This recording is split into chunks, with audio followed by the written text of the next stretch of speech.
Good morning and welcome to the National Press Club. My name is Angela Greiling-Keene. I'm a reporter for Bloomberg News and the 106th president of the National Press Club. We are the world's leading professional organization for journalists, committed to our profession's future through our programming with events such as this, while fostering a free press worldwide. For more information about the National Press Club, please visit our website at www.press.org. To donate to programs offered to the public through our National Press Club Journalism Institute, please visit press.org/institute. On behalf of our members worldwide, I'd like to welcome our speaker and those of you in our audience today. Our head table includes guests of our speaker, as well as working journalists who are club members. And if you hear applause in the audience, I'd note that members of the general public are also attending, so it is not necessarily evidence of a lack of journalistic objectivity. I'd also like to welcome our C-SPAN and public radio audiences. You can follow the action today on Twitter using the hashtag NPCLunch. After our guest speech concludes, we'll have a question and answer period. I will ask as many questions as time permits. Now it's time to introduce our head table. I'd ask each of you to stand briefly as your name is announced. From your right, Mark Dragem, reporter for Bloomberg News. Bill Lovelace, host of Platts Energy Week. Margaret Ryan, U.S. correspondent for Interfax Natural Gas Report. Harold Wimmer, President and CEO of the American Lung Association. Mike Sorahan, a reporter for Energy Wire. Kenneth McCary, husband of our speaker. Skipping over the podium, Allison Fitzgerald, the chairwoman of the National Press Club Speakers Committee and project manager for financial and state news for the Center for Public Integrity. Skipping over the speaker for just a moment, Rod Kukrow, a freelance editor and the National Press Club Speakers Committee member who organized today's breakfast. Thank you, Rod. Reverend Mitch Hescox, president and CEO of the Evangelical Environmental Network. Deborah Zabarenko, environment correspondent for Reuters. Claire Picard-Cambridge, bureau chief for Argus Media, which produces Argus Air Daily. And Bob Keefe, senior press secretary for the Natural Resources Defense Council.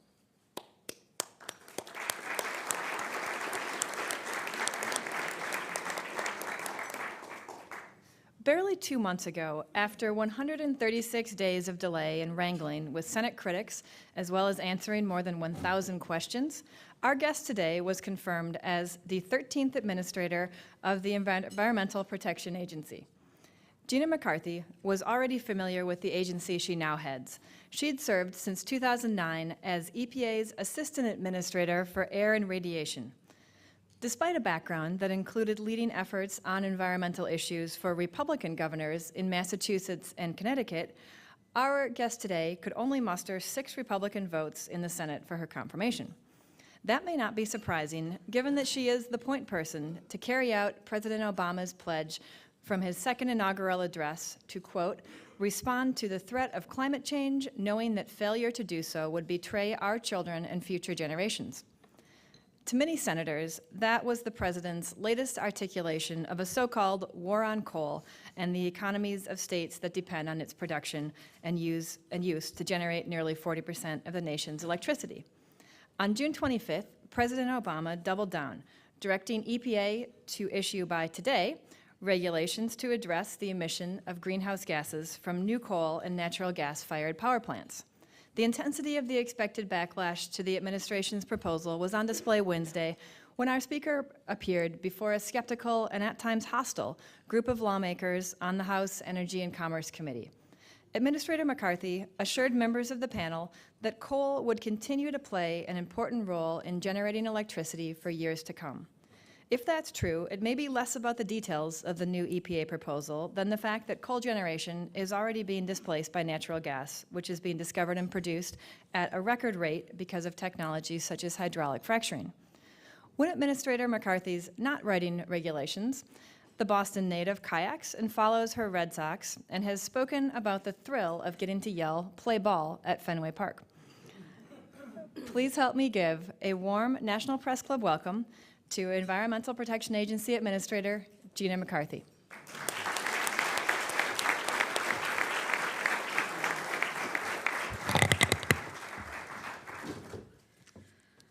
Well, thank you, Angela. I will tell you that it was a long wait through the confirmation process, but boy, was it worth it to get to be in this position and to work for and on behalf of the American public and the great people at EPA. It is a wonderful agency, and I'm really proud to be where I am today.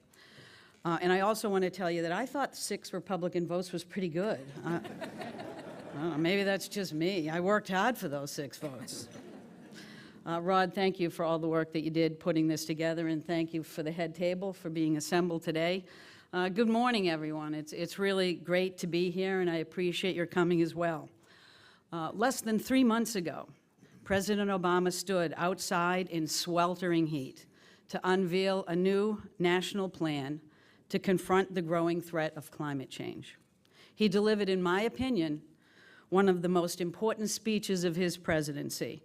I will admit I'm a little biased, but in those 45 minutes, the president laid out not only a vision, but a plan for protecting our kids and our families from pollution and fighting the threat of climate change.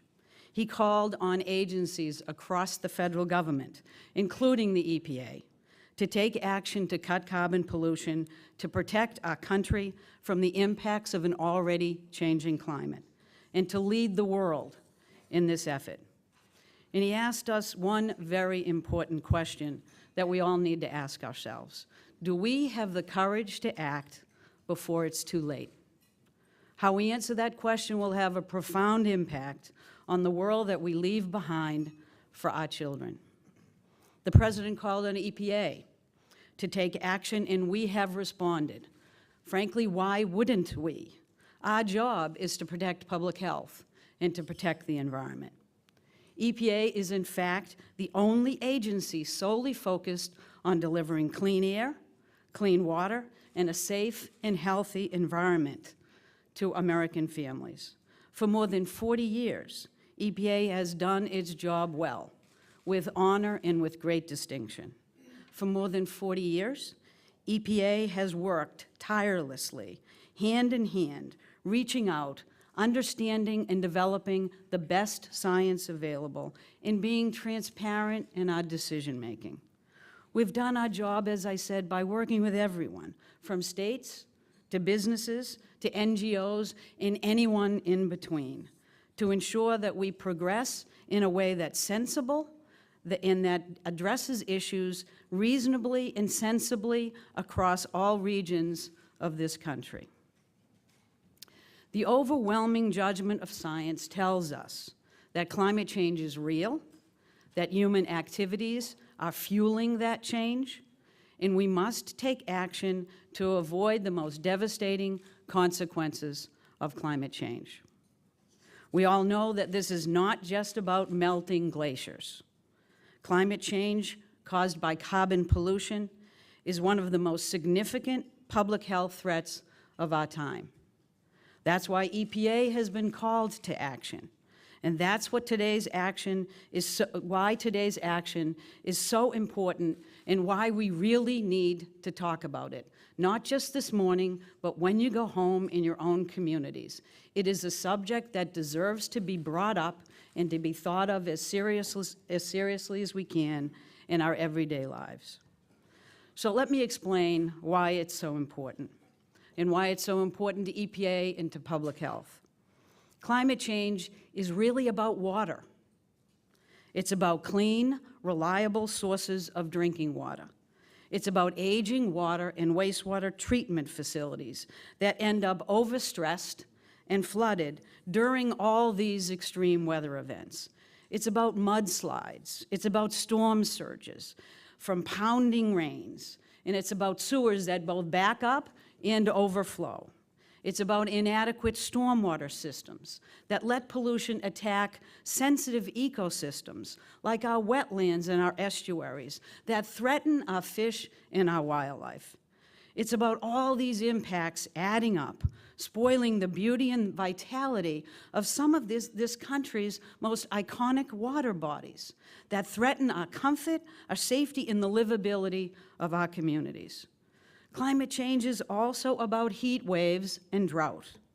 Droughts that drive up food prices that threaten our food supply, as well as our manufacturing operations that rely on water every day to run their businesses. And climate change is about wildfires. Wildfires like recent ones in the Southwest. Fires that in 2012 alone scorched more than 9 million acres across 8 states. That's an area more than 2.5 times the great state of Connecticut. Think of all that property damage, the lives lost, the forests destroyed, the air pollution caused by these fires. It destroyed landscapes. It put communities and lives at risk. Climate change is also about the spread of disease. Warmer temperatures contribute to the rise of small creatures like mosquitoes and ticks. Now, their bites may not seem deadly, but they spread diseases like West Nile virus and Lyme disease, farther and wider as the climate changes. And most importantly, climate change is about clean and healthy air for all of us to breathe. It is about health. Carbon pollution in hotter weather can lead to longer allergy seasons, increased heat-related deaths, and direct threats to those who suffer from chronic lung and heart diseases. We all know that rising temperatures bring increased smog. So let me drill down on this one issue just a bit. EPA has been studying and regulating pollution that leads to ground-level ozone, or what we call smog, for decades. We know this issue. And one thing we know for sure is that when the weather gets hotter, smog gets worse, and people of all ages suffer. My guess is that many of you know someone who is affected by smog. Smog makes it harder to breathe, and too many of us have health challenges that smog can make worse. Take Daniel Dolan Laughlin, for example. Daniel's a retired railroad executive from Wheaton, Illinois. He suffers from chronic obstructive pulmonary disease, or COPD. It's a life-threatening illness that affects lungs and the respiratory system. It's exactly the kind of condition that can be made worse by smog. Luckily, Daniel received a lung transplant, and his health has improved significantly than when he was on death's door. But last year, when he felt a little better, Daniel made the trip to EPA to tell us his story. And he did that because he wanted to make one specific ask of our agency. He asked us to take action on climate change, because Daniel understood how much climate change leads to increased air pollution, which could make respiratory illnesses like the one he had been suffering from so much worse. Unfortunately, Daniel's story is all too familiar. It's not just adults or the elderly who suffer from air pollution. In fact, it's about our children, especially children in lower incomes and in urban communities. If your child doesn't need to use an inhaler, then you are one lucky parent. Because 1 in 10 children today in the United States live with asthma every day. I said that correctly. It's 1 in 10. When it comes to health concerns, don't your children always come to mind first? And at the end of the day, that is what this issue, climate change, is all about. That's why EPA cares about climate change and why we know we must take action now. That's why people from low-income environmental justice communities all across the nation are concerned about climate change, because those communities are often, and so often, most at risk when disaster strikes. That's why groups like Mums Rising are speaking up against the threat of climate change and pollution to protect our children from those dangers. That's why faith groups of all denominations are encouraging action. We must meet our moral obligation for the next generation and be stewards of our precious natural resources. It's those resources that provide the foundation for our health, for our well-being, and yes, for our economy. The President's Climate Action Plan calls on federal agencies to take steady, sensible, and pragmatic steps to cut the harmful carbon pollution that fuels our changing climate and to prepare for unavoidable impacts based on the climate change that is already happening and is inevitable. He also called on us to provide continued international leadership and to engage those issues more effectively so that the United States could leverage our actions internationally so that we could address a global challenge in a global way. But he also told us we need to continue to provide affordable and reliable energy for all. And that's why we're here today. We're here to announce that EPA is taking one of those important steps with a proposal to limit carbon pollution from new power plants. Power plants are the single largest source of carbon pollution. New power plants, both natural gas and coal-fired, can minimize their carbon emissions by taking advantage of available modern technology. These technologies offer them a clear pathway forward today and in the long term. So let me get to the details of the proposal just a bit. These proposed standards are the first uniform national limit on carbon pollution from new power plants. They do not apply to existing power plants. Now, it might be well if I repeated that one more time so that everybody gets it. These proposed standards are the first uniform national limits on carbon pollution from new plants. They do not apply to existing power plants. Today's proposal does set separate national limits for new natural gas power plants and for new coal power plants. New large natural gas plants would need to meet a limit of 1,000 pounds of CO2 per megawatt hour, while new smaller natural gas plants would need to meet a limit of 1,100 pounds of CO2 per megawatt hour. New coal plants would need to meet a limit of 1,100 pounds of CO2 per megawatt hour. Coal plants could choose to also have some additional flexibility if they want to average their emissions over multiple years by meeting a somewhat tighter limit. Now, some of you may remember that we proposed standards for new power plants last year, and you may be saying to yourself, why are they starting all over again? Well, let me explain. We received extensive public comment on our last proposal, over 2 million comments to be exact. And on the earlier proposal, we generated considerable new data that came in through that comment period. We understood more about what technologies were available. We understood how effective those technologies could be. And we took a look at the recent trends in the power sector. And we did what democracy demands. We paid attention. We read those comments. We thought about them. And we decided that we needed to update the proposal. And that's what today's proposal reflects. And we are very confident that the carbon pollution standards we are proposing today for new power plants are both flexible and achievable. They pave a path forward for the next generation of power plants in this country. The standards are flexible. They do set different standards for different types of power plants. That's what the data helped us to understand.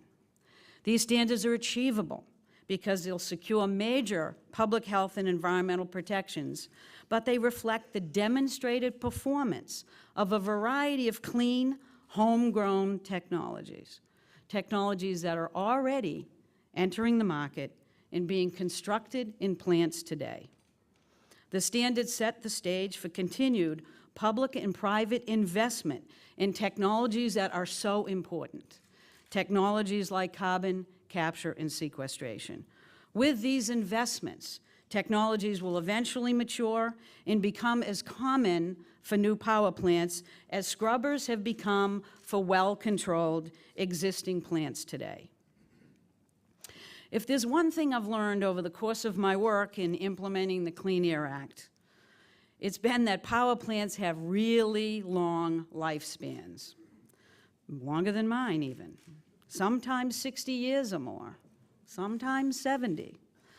But people are making decisions about how to build new plants today, which is one reason we need to act today. That's what makes standards for new power plants so very important, and why this proposal takes full advantage of all the cutting-edge technologies that increase efficiency and reduce waste. That translates into lower carbon emissions and more efficient, effective, clean energy. As always, EPA is expecting that we'll get lots of comments on this proposal, and we will do what we did before, and we'll give each and every comment a thorough consideration. With all this talk of cutting carbon pollution from new power plants, you're probably asking yourself, so what's EPA doing about the pollution from existing power plants? Well, let me explain a few things. First of all, addressing existing power plants is an important piece of the President's Climate Action Plan, and we are committed to act on reducing carbon emissions from existing plants as well. However, those proposed standards are on a longer time frame. We plan to release a proposal for public comment in June of next year. That's June of 2014. But we've started the process already in order to meet that timeline. And the process we've started is one that involves engagement with states, with local governments, with industry leaders, with NGOs, with labor organizations, and businesses and others who want to weigh in. And we plan to be in very close consultation with the states. We have to ensure that any guidance that EPA puts out in June of 2014 can translate into flexibilities sufficient to account for the differences among our states and among the regions. I can promise you that EPA will follow the course that President Obama charted in his speech in June.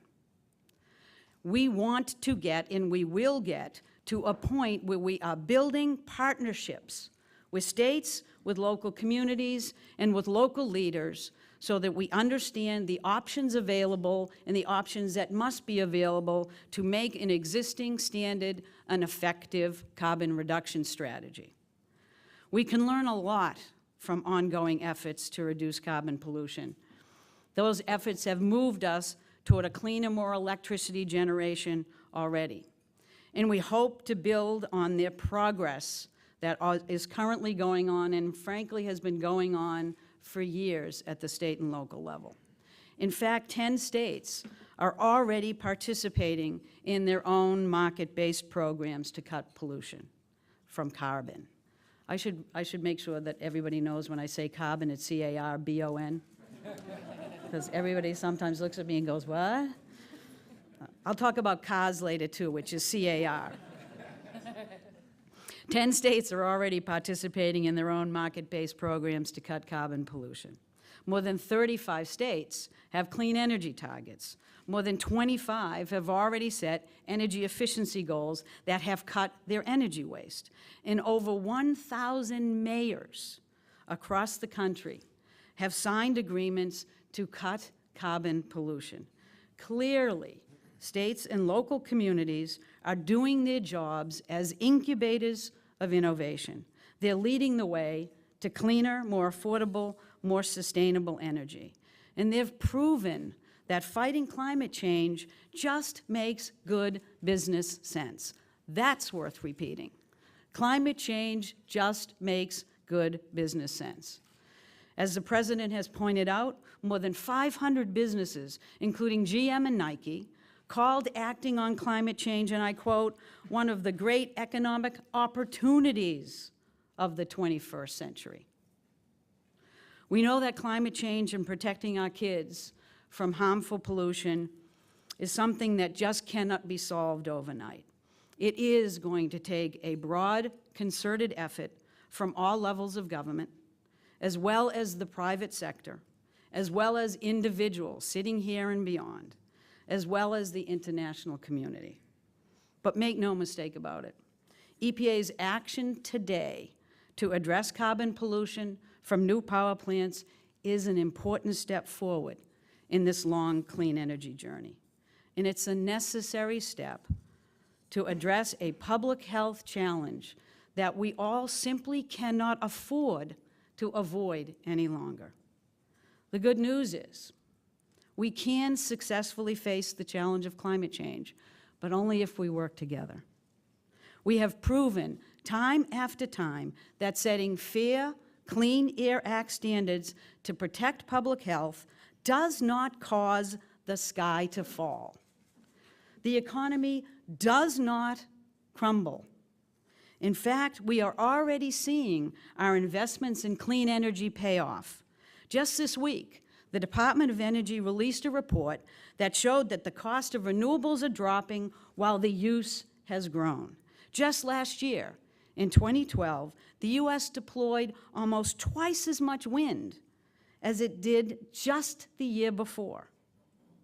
Working together with input from states, communities, tribes, industry, and environmental advocates, we have grown our economy, we have driven innovation, and we've created healthier, safer, more livable communities to hand down to our children and our grandchildren.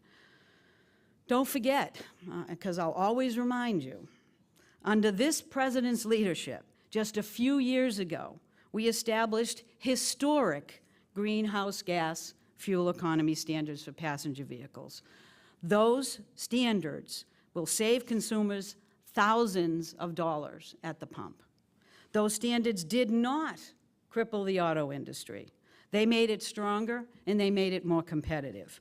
By working arm in arm with industry, the United Auto Workers, consumer groups, environmental advocates, and others, we got the job done, and we got the job done right.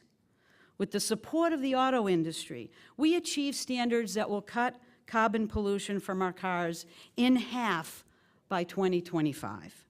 And the average driver will save more than $8,000 at the pump over the life of those cars.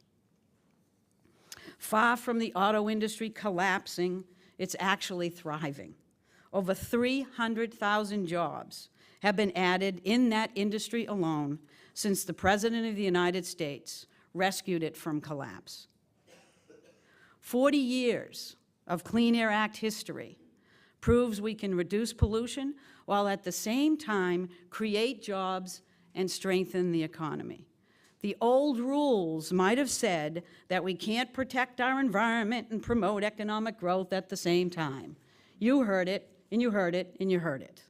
But in America, we have always sought out and used new technologies. We've used science, we've used research and development, and we've used discovery to make those old rules obsolete. Here in the United States, we have the know-how, we have the skill, and we know we have the ingenuity to take on the challenge of climate change. We can, we must, turn this public health and environmental challenge into an economic opportunity. As the President has reminded us, all we need is the courage to act. For me, I muster that courage every time I look into the wonderful faces of my 3 children, Daniel, Maggie, and Julie. In the end, that's really what this is all about for all of us. It's about our obligation to leave our children a world that is as healthy and as safe as the one that we inherited. Thank you very much.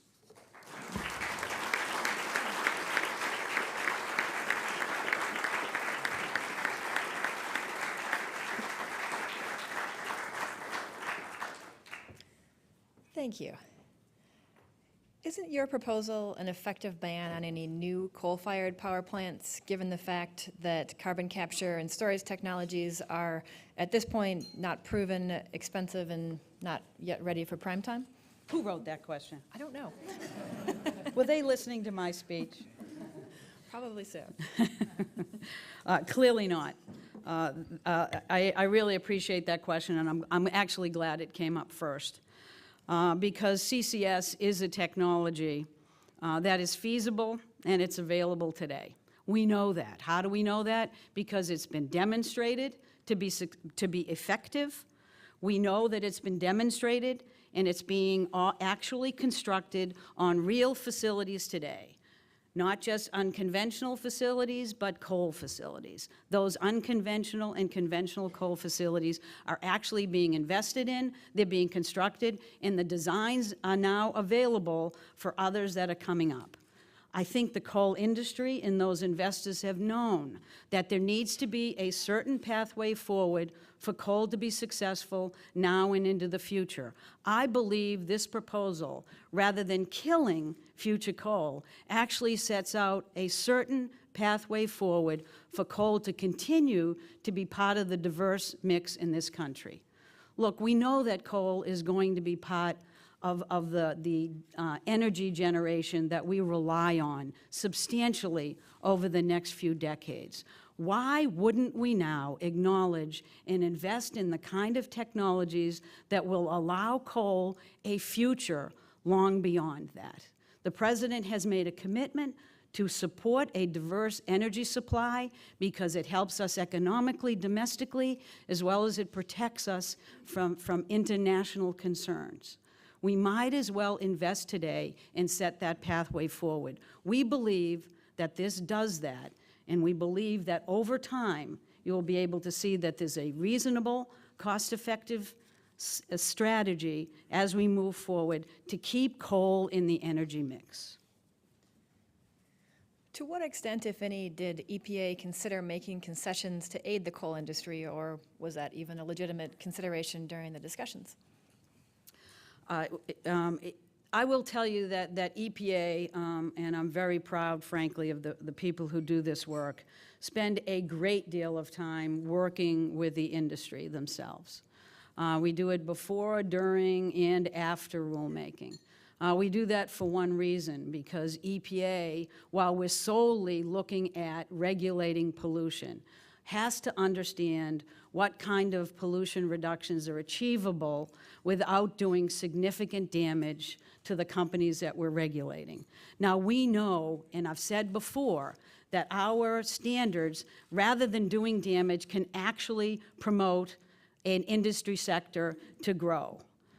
And what we did here in this proposal was we worked strongly with the utilities to understand what technologies were available. We will work with them over the comment period so they understand what type of carbon capture and sequestration will be necessary and at what level, because it is only going to be partial CCS, but it's going to get them prepared as time goes on to be competitive in a carbon-constrained world.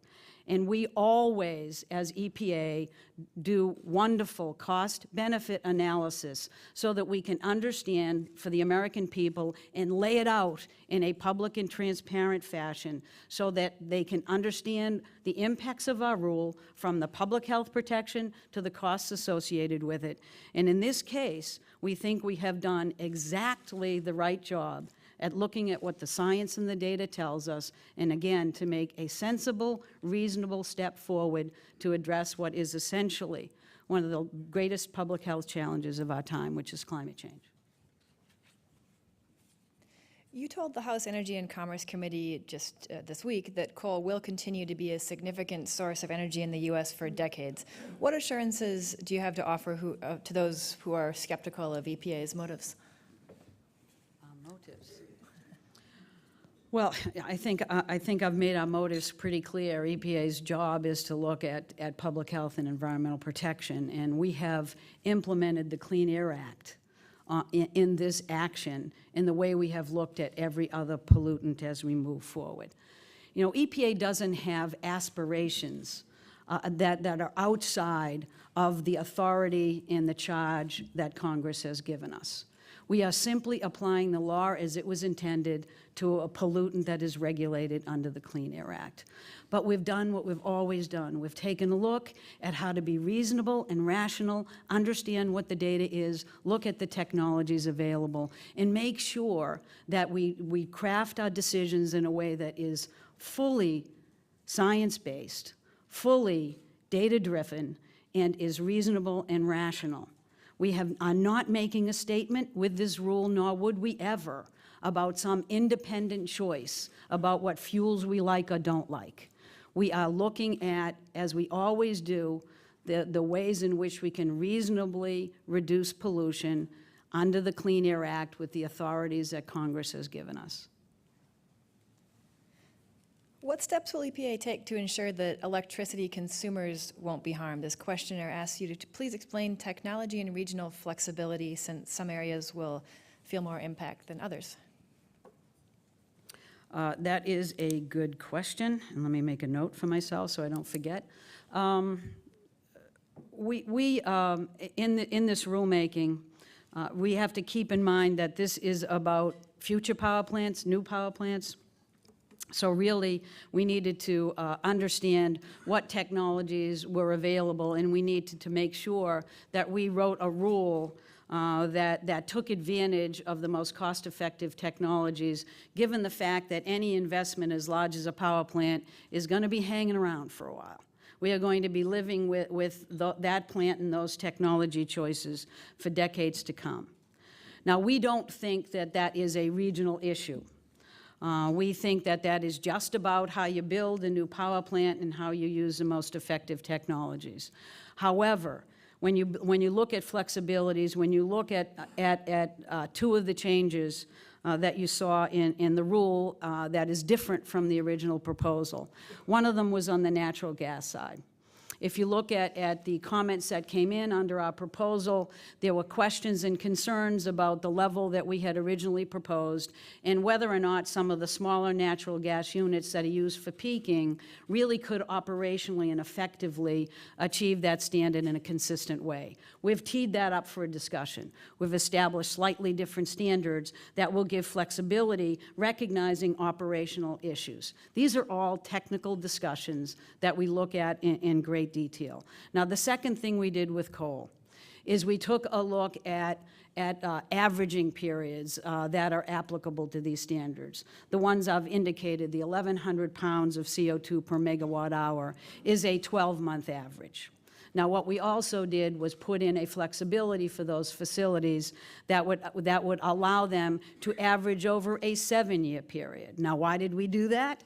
It's not because we thought we'd get lower environmental protection, because we won't. It still requires partial CCS to be put onto that facility as it's designed and constructed.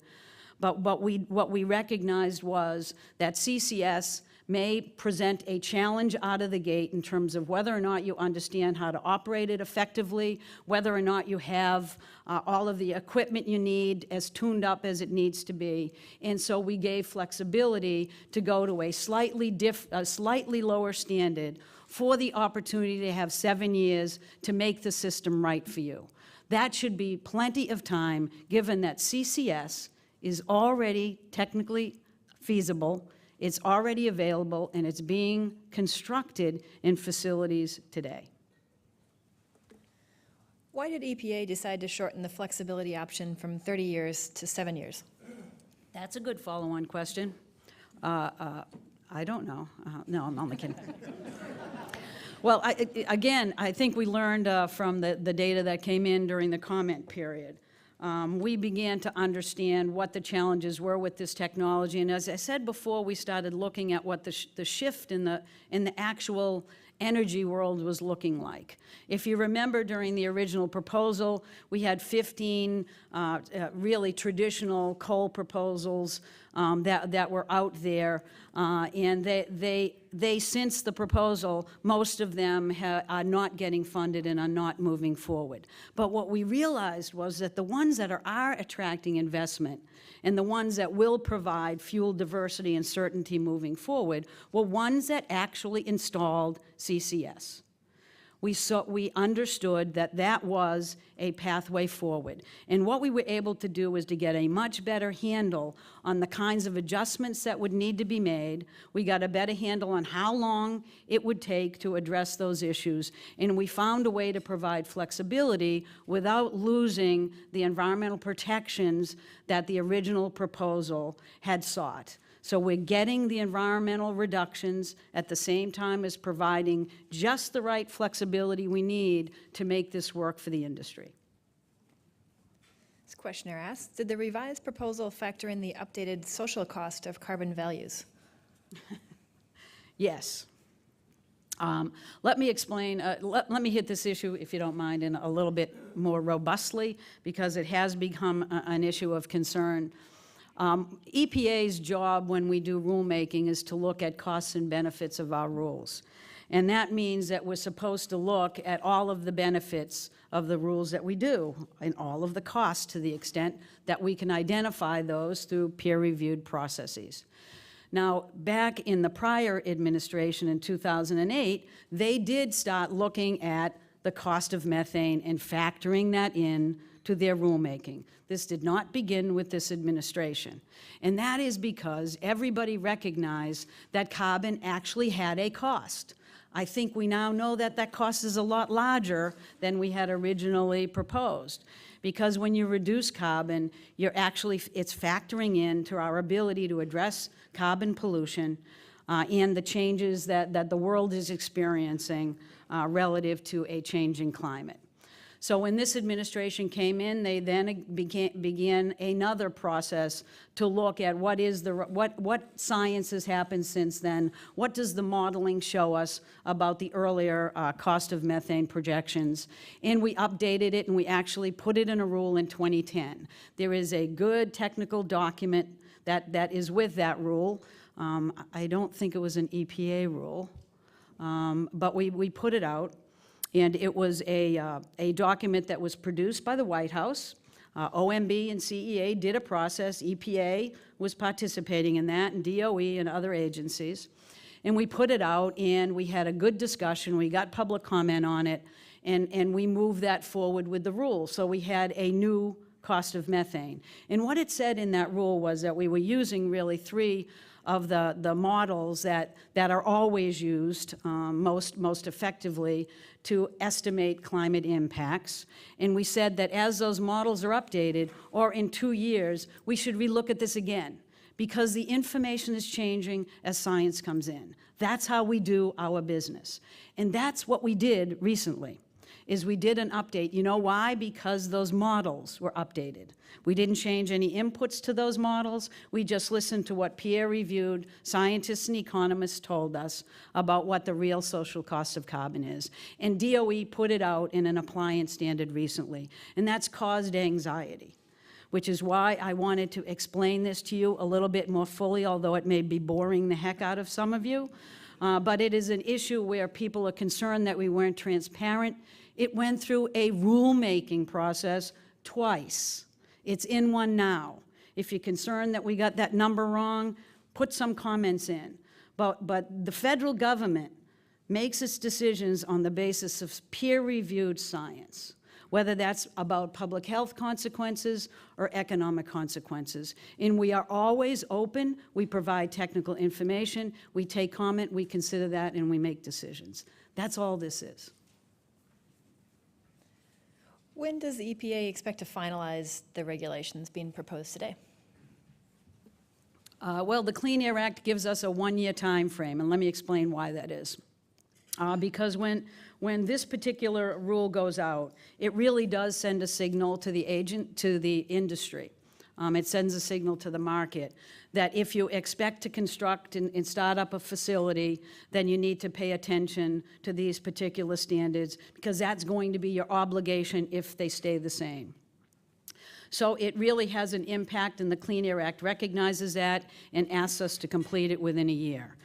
Now, I will say that doesn't mean that over the course of the comment period we won't pay attention and there might not be adjustments, but it does send a signal to the market right away, and we're hoping that that signal is that there is a way to build a coal facility that is clean and that can operate for a long period of time in a carbon-constrained world.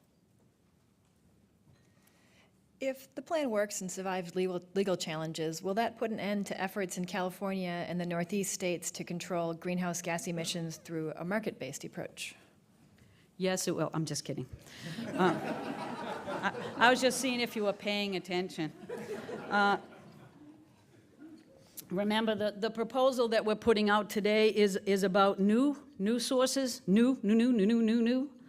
It's not about existing. It's really just about sending a signal to the industry about what the latest technologies are and how we expect them to reduce pollutants under the Clean Air Act. I think what that really refers to is the next step in the process. And as I indicated, and information will be available today, we're really gearing up to start working with states and local communities and the business community to take a look at how we begin to address the existing standard. Now, the existing standard under the Clean Air Act is done very differently than the new source standard. These standards should not indicate that we think we can retrofit existing facilities by plunking carbon capture and sequestration on the end. Carbon capture and sequestration is really being designed into these facilities, which is why it's very appropriate to look at this technology in new facilities, which is why I don't want you to look at this proposal and say, I know what EPA is going to do with existing. That is not correct. And there's also a different legal process for existing facilities than new. New process is like you anticipate. EPA sets a standard, we take comment, we finalize the standard, and then everybody complies. Isn't life grand? It doesn't actually usually happen that way, but we hope. But in the case of existing facilities, what we're really supposed to do is establish a guideline. And then the challenge is for the states to look at that guideline, look at their own facilities, and send a plan back to EPA that ensures that they can meet that plan and effectively reduce carbon in a way that's sensitive to local concerns and understands how electricity is being generated in those states so that we can all work together, which is why what we're announcing today is a series of meetings and engagements with states and with local communities all across the region, and with the business community and with utilities. If you wonder why EPA is at every energy conference imaginable, this is it. Because we are going where people have information, where we can understand the issues, where we can develop a guidance that we put out in June. Now, I will say that the Clean Air Act, in regard to this statute and many others, requires that EPA work with states as co-regulators in these tasks. I am looking forward to that. I have been one of those co-regulators for many years when I worked at the state level. In this instance, states and local communities have been far ahead of EPA and the federal government in understanding what actions make sense for them and how they can reduce the carbon from their electricity sector. We will go out with a great process that will explain the flexibility in the statute, that will explore those issues, that will provide certainty to the states who are already addressing these issues effectively, that we are going to pay attention to those processes, some of which I played a pretty heavy hand in crafting. I think they're still pretty good. And we'll make sure that we look at these regional differences and we're totally respectful of the processes that are already in place. And frankly, these discussions will give us a wonderful opportunity to explain to the American public that they need not be afraid of the actions that we should take to address carbon and climate change. In fact, you'll be hearing from mayors all across the U.S. that we've recognized through recognitions who have taken huge leaps forward in looking at how they can become more efficient, which has been a brilliant opportunity for them to shift money on paying energy bills and put it to school teachers instead. There are ways in which we can make this work for all of us, and I think this process will highlight that, and I know the guidance that we put out will respect that progress moving forward. CCS technology is not currently being used at a commercial scale power plant. Why does EPA think that technology is ready for use by the industry? Well, let me explain to you, well, I probably shouldn't explain to you, I probably should let all the technical people explain to you, but let me pretend I can explain to you what CCS is. CCS actually has three components. It's the capture of the CO2, it's the transportation of the CO2, and it's the storage of the CO2. There is no question that the capture can be done effectively. The capture of CO2 has been actually going on since the 1930s, okay? We kind of know that one. We know how to transport CO2. We figured that out. It's happening today. There is actually a full-scale plant. It's a gasification technology that is in operation today, that has been using CCS at a full scale, that has been pulling out CCS at percentages much higher than our proposal is contemplating. And they have been doing it effectively for years. There is no surprise about how to do this. Now, that doesn't mean that over time these technologies can't get better. Sequestration is one area where we expect to advance. We know that the Department of Energy has resources that the President has already announced, $6 billion in resources that are going to continue to fund the development of these types of technologies.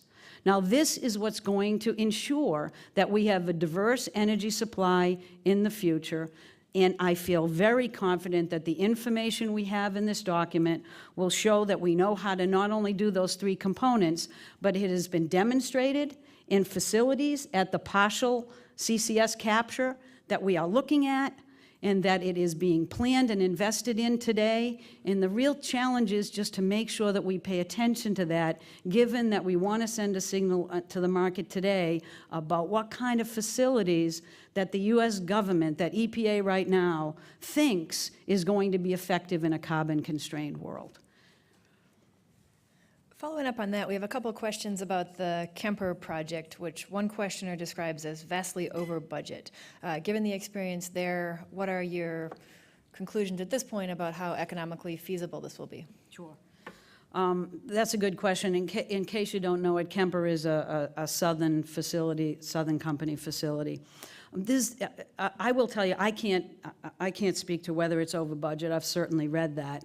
But the one uniqueness that you need to understand about Kemper that I think makes it really not a good comparison if you're wondering, or a good model if you're wondering if CCS is going to be cost-effective and available. Again, we have 4 facilities currently in the construction phase.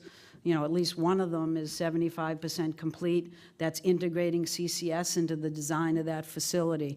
But the Kemper facility is actually very unique, not just in the fact that it has CCS, but it has other very unique technologies that are being tested by Southern Company because they have some proprietary oversight over those technologies. So it isn't just the CCS. I think it's the actual gas turbine that is different. So there's a lot of things different about and unique about that facility, which really tells me that there may be a lot more going on than just whether CCS in its traditional way can be put on that facility and work and cost effectively. I would be remiss to not ask one of the many questions about fracking, so we'll take this one. What will your approach be to regulation and enforcement regarding shale drilling or fracking, and how does that fit with the policy you're announcing today about existing power plants? It's a good question. It's not the subject matter of today, but I'll take it on anyways. No, it's good, because it is clearly related. This country has had an enormous increase in the amount of natural gas it's generated and how cost-effective, really inexpensive natural gas has become. I think that's one of the reasons why you're seeing quite a significant shift away from coal and investing in natural gas, and I'm quite sure that's how everybody's looking at it. The fracking issue is one that EPA has been all over for quite a while. If you're unaware, we have an ongoing study that's really 18 research projects all into one to look at all the water issues associated with fracking, to make sure that we have the science to understand what its threat might be and whether or not there needs to be action and how that action should be taken. I think the President and the Climate Action Plan actually addressed this issue in a couple of different ways. Really, the first way was he told us that we needed to get what he called a methane strategy, and he's pulled all the agencies together to develop that. Now, the thing that I think many of you may not know is that on the air side, EPA has already regulated fracking. The reason you don't know it is because we did it so well, nobody complained. Well, very few. I shouldn't say nobody. And what we said was and understood was that methane through the fracking process is emitted, and in that methane is a lot of volatile organic compounds. And those are air pollutants regulated under the Clean Air Act. And in order to address those, we are requiring actions throughout the sector to take a look at natural gas wells and during the fracking process to make sure that they use either green completions, which are phased in and going to be fully available in a few years, which recaptures the methane, actually then allows companies to make money because that's the product they're producing. That's the major constituent of natural gas. And it allows them to capture the VOCs so it doesn't contribute to what we all know are significant air quality challenges that we're now seeing in the western part of the state that we never saw before. Again, ozone. And so we have regulating the industry from the air quality side effectively. Actually, it's not just cost effective, it's going to make them money. And we have done that working with the states hand in hand to ensure that as they're regulating, we don't duplicate their efforts, but we take advantage of it. So we are also advising states as they have challenges that come up. We're helping them understand if issues are arising and provide technical expertise to them. But we are effectively looking at fracking in general from both the water and air quality side, and we know that's our obligation. Again, that's EPA's obligation to protect public health and the environment, so we take it as seriously on the natural gas side as we do regulating coal and the emissions from coal. We are almost out of time, but before asking the last question, we have a couple of housekeeping matters to take care of. First of all, I'd like to remind you about our upcoming speakers. On September 26th, we will have New Orleans Mayor Mitch Landrieu and Philadelphia Mayor Michael Nutter. On September 30th, we will have Education Secretary Arnie Duncan, and on November 11th, we will have Walt Bettinger, President and CEO of the Charles Schwab Corporation. Secondly, I would like to present our guest with the traditional National Press Club coffee mug. Thank you very much. You're welcome, thank you. As long as it's less than $5, I accept with yes. We buy them in bulk for a very good price. And one last question. You're here at the National Press Club today. We, of course, stand for government transparency and openness. So a questioner asks, now that you are administrator, will you allow more access to journalists, including allowing them to interview EPA scientists and policy advisors? I would say that I think EPA always allows access to our scientists, but if there's any issues, we'll talk. How's that? Thank you very much. I appreciate your attention. Thanks so much. Thank you.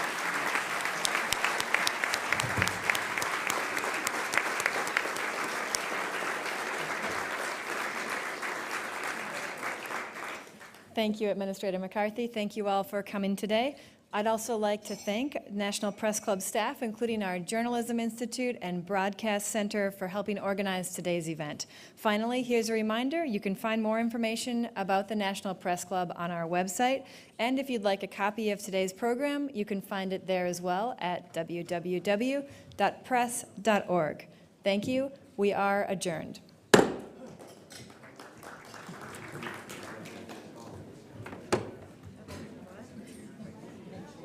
Thank you. That was